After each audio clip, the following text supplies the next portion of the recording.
7h46, avec nous à présent la députée La République En Marche de Valence, Emmanuel. Bonjour Mireille Clapeau.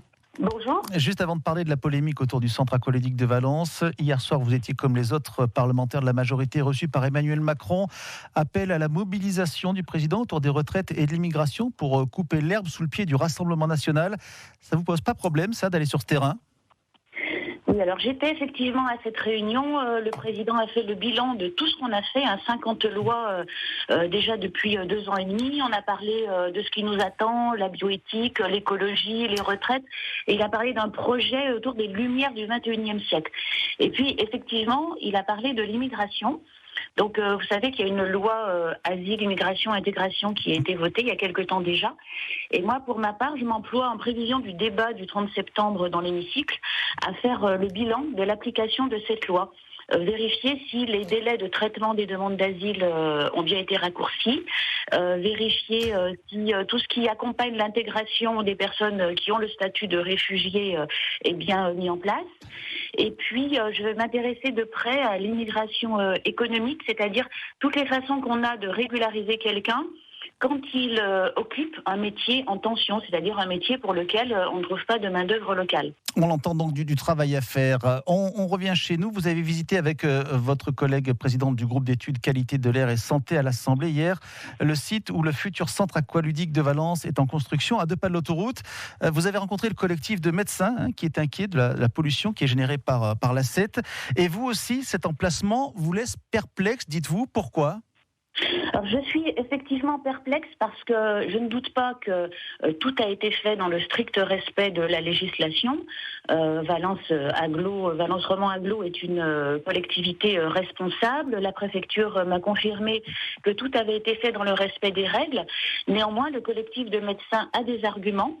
Et donc la réponse est peut-être à chercher du côté justement des réglementations et des études qui sont le préalable à une telle construction. Est-ce que réellement on a mesuré toutes les conséquences de construire un centre aqualudique, c'est-à-dire où les gens vont se dépenser, vont ventiler davantage, comme on dit, c'est-à-dire inhaler davantage d'air et tout ce qui va avec. Est-ce que toutes les études ont été faites et est-ce qu'on sera en mesure d'informer suffisamment les personnes qui le fréquenteront, ce centre, pour qu'elles prennent des précautions ? Mireille Clapeau, c'est pas un peu tard pour s'en alerter ? Enfin, ce projet, il est quasiment fini. Normalement, les travaux seront terminés en décembre. Il y avait le temps pour s'alarmer un petit peu avant. Enfin, on n'a pas découvert ça aujourd'hui. C'est la première réponse que j'ai faite au collectif des médecins qui est venu me voir, je crois que c'était au mois de mars, en leur disant attendez, si vraiment il y a un danger, c'est maintenant que vous vous réveillez. Et puis bon, ils ont quelques arguments pour dire qu'ils sont le nez dans le guidon, comme on dit, ils n'ont pas eu le temps de voir.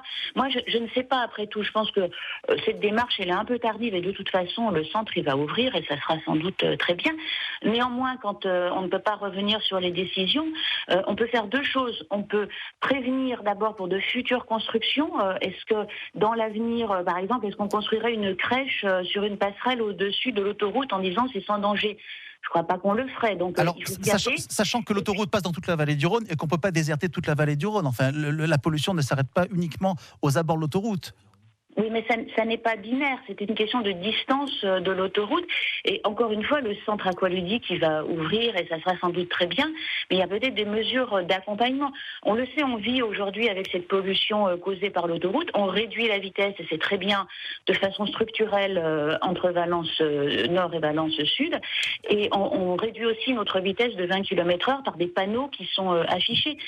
Demain, c'est la journée nationale de la qualité de l'air et le comité national de l'air a annoncé que les indices de mesure vont être changés parce que l'état de l'art il avance, la science elle avance et il faut qu'on en tienne compte. Il ne s'agit pas d'interdire et de faire peur, mais il s'agit d'accompagner pour les populations à risque en leur disant attention, aujourd'hui, évitez, venez plutôt demain. Vous voulez des panneaux à l'entrée par exemple du centre aqualudique qui disent effectivement justement ne venez pas vous baigner aujourd'hui, il y a trop de pollution et venez demain ?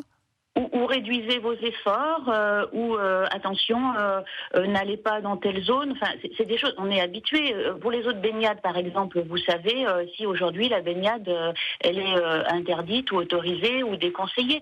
Donc, je pense qu'il n'y a pas de tabou, il n'y a pas d'insulte à qui que ce soit de dire il faut accompagner par des mesures de prévention. Et je le répète, nous législateurs, nous devons prévenir pour que peut-être on soit plus vigilants à l'avenir et que la réglementation permette de faire plus d'études, en particulier sur la santé des personnes. Modifier la loi notamment, mais pour peut-être prendre des distances un peu plus longues.